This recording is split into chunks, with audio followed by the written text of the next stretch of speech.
Let's do a quick exercise with the past, present, and future in French. I believe that mastering the verb tenses is one of the best ways that you can improve your fluency in another language. So let's practice with parler and the informal you in French. Remember the tu form. So you speak, tu parles, tu parles.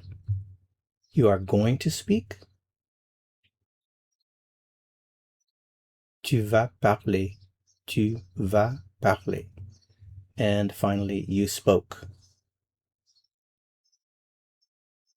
Tu as parlé, tu as parlé. Do you know all of these forms? Let's try one more time. You speak. Tu parles. You are going to speak. Tu vas parler. You spoke. Tu as parlé. And there you have it. If you didn't know all of these forms, keep repeating until you do. Thanks for watching. Keep practicing, and remember, you can do it. It's just a matter of time and practice.